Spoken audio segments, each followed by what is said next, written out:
खबर है कि जंग में यूक्रेन की लगातार मदद कर रहे नेटो देशों के सैन्य भंडार खाली होते जा रहे हैं, जिससे उन्हें इस बात की चिंता सताने लगी है कि अगर रूस ने उन पर हमला कर दिया तो वो पुतिन की सेना का मुकाबला कैसे करेंगे।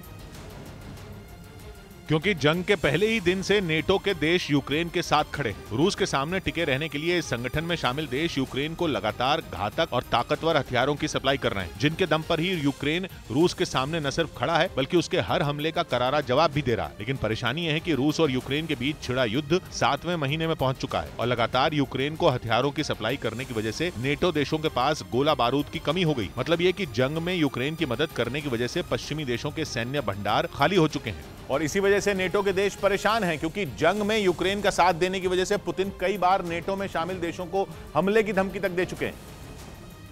और अगर रूस ने नेटो में शामिल देशों को निशाना बनाना शुरू कर दिया तो उनके सामने पुतिन के आगे घुटने टेकने के अलावा दूसरा कोई चारा नहीं बचेगा। इसी वजह से अमेरिका और ब्रिटेन समेत कई देश टेंशन में हैं। और अब यह दावा किया जा रहा है कि यूरोपीय देश यूक्रेन को रूस से लड़ने के लिए हथियारों की सप्लाई रोक सकते हैं। इससे यूक्रेन भी सकते में आ गया है, क्योंकि वो ये समझ चुका है कि पश्चिमी देशों से उसे अब ज्यादा दिनों तक मदद नहीं मिलेगी और अगर ऐसा हुआ तो हथियारों के बिना यूक्रेन रूस के सामने ज्यादा दिनों तक टिक नहीं पाएगा।